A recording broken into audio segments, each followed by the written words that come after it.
For today's video, magluluto tayo ng ginataang kamansi at talong. Ngayon ang sangkap niya: kamansi, talong, daw ng malunggay, bawang, sibuyas,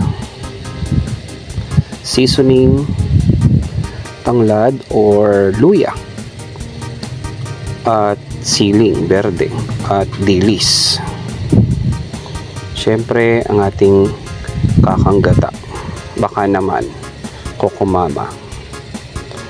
Yan po, samahan niyo po ako sa ating pagluluto po ng ginataang kamansi with talong.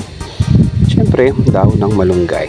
Una, magbuhos po tayo ng mantika sa ating pong kasirola.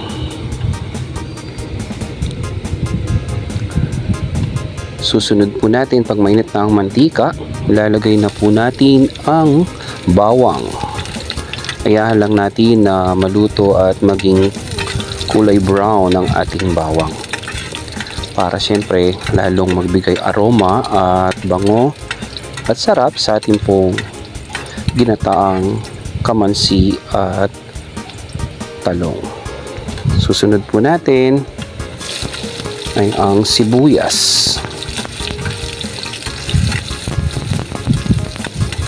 Yan, syempre aluluin po natin. Medyo nagtatalsikan tong ating mga sibuyas sa mantika. Just mix the garlic and the onion.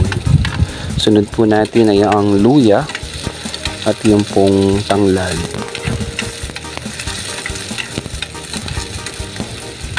Ito, halo-halo lamang natin hanggang sa maghalo na ang aroma ng ating pong mga sangkap.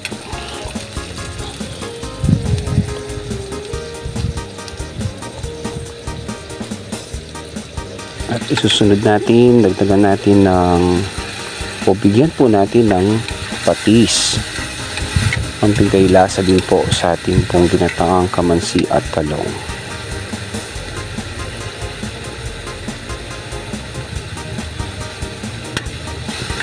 Susunod, ilagay po natin yung dilis para medyo ma-fried pa rin, ma-fried sila at or maluto.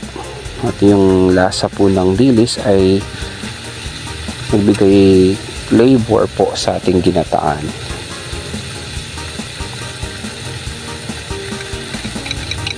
At syempre lagay na natin din yung seasoning.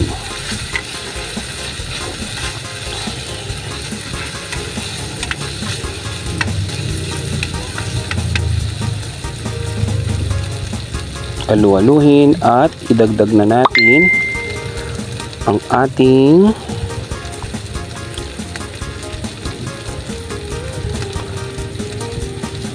gata by Kokomama. Baka naman Kokomama sa ating pong gata. Halu-haluhin lang po natin at patuloy na ihalo at pakuluhin lang po natin ang ating pong nag-alo at dagdagan pa rin natin ng sabaw. Ito po yung gata din po yan. Mix lang po natin at ayahan lang po natin hanggang sa ito ay kumulo.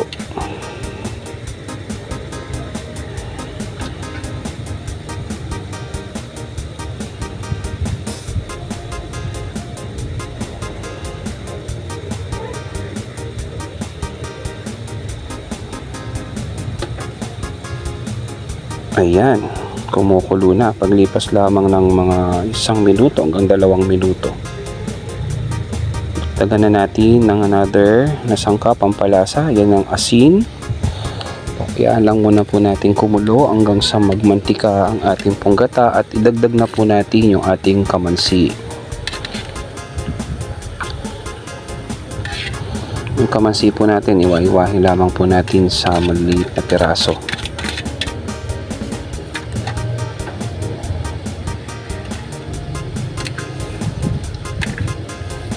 Haluhin para mag-mix yung ating mga pangunahing sangkap at lalo tingit yung ating gata sa ating pong kamansi.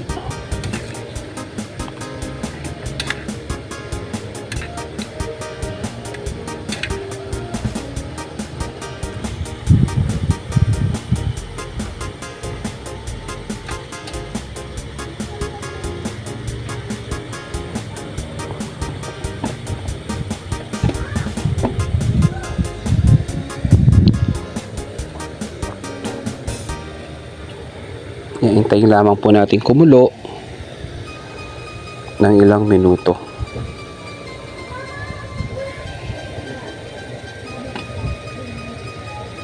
At takpan natin up to 5 minutes hanggang sa kumulo po ang ating mga pinaghalo-halong sangkap. Nandyan po ang kamansi at ay mga hinalo-halo po natin sa paggisa. Ano po? Mix po natin at hayaan lamang po na palambutin ang ating mga kamansi.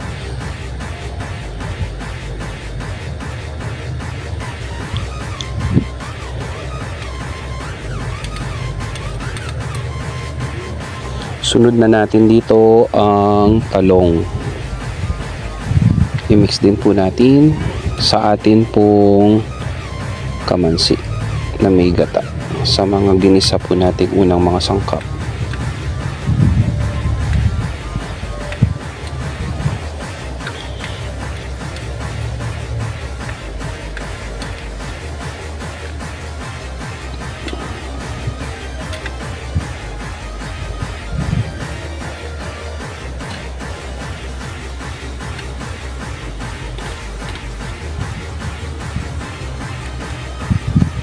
Dagdag na rin natin ang ating sili. Ito po yung sili nilalagay po dun sa paksiw o siling berde.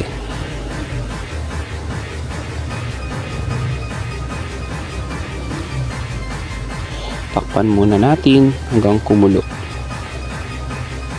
Paglipas ng ilang minuto, muli nating haluhin ang ating mga sangkap.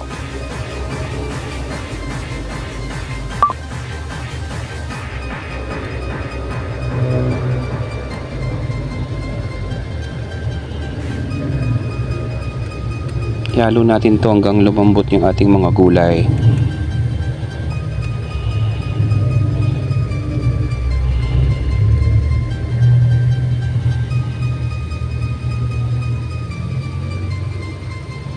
Yan lamang po natin kumulo ng ilang minuto.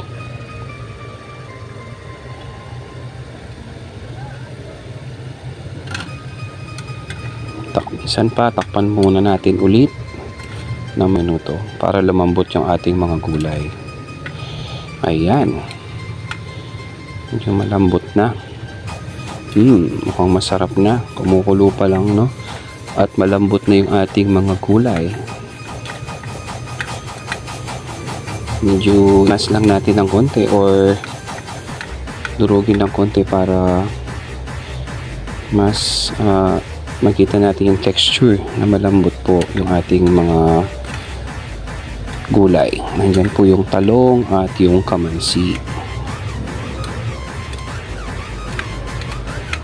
Yung naglalangis na po yung ating pong ginata o yung ginataan o yung pong ating gatang hinalo kanina.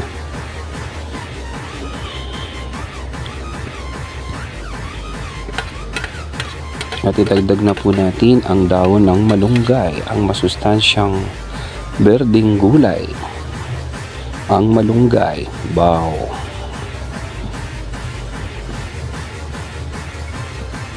Sarap po yan, lalo na po sa mga bata.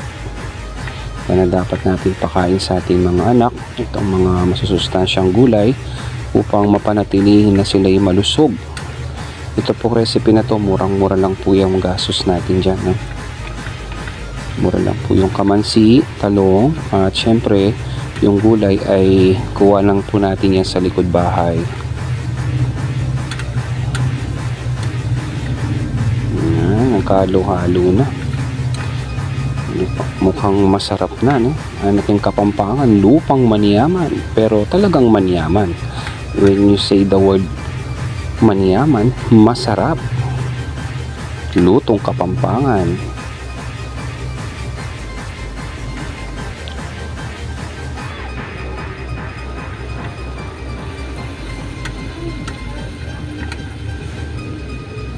Yan lang natin kumulo ulit. Ayan. Hanggang sa magmix na po ang lahat ng ating mga sangkap at malambot na rin po ang ating mga gulay.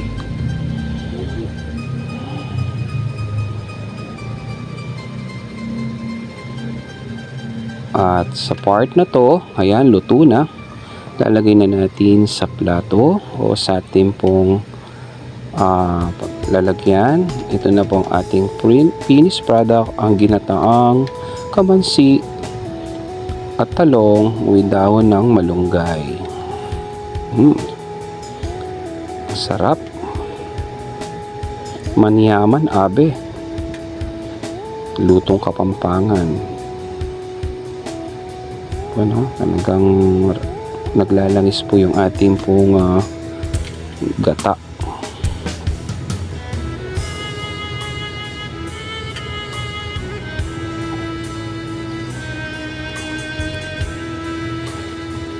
Tiyak na mag-i-enjoy ang makakatikim nito. At syempre, unang-una dyan, yung aking misis na gustong-gusto yung aking mga luto. At yun po, para lalong mas presentable or mukhang masarap, talagang lasang-lasa at ganda at aroma ng ating pong ginataan, dagdagan po natin ng toppings na chicharon at yung sili. Hindi ko po muna po inalo yung sili kasi minsan yung mga bata ayaw po nila, kaya okay na po yung birding sili. At ito na po, tikman na natin ang ating pong ginataang kamansi at talong with malunggay. Wow, sarap, yummy. Ano po, talagang masarap po ang ating pong ginataang kamansi at talong. Subukan nyo po. Ito po ang Kalugod Lutong Kapampangan. Thank you for watching. God bless you. Jesus loves you. God bless. Bye-bye.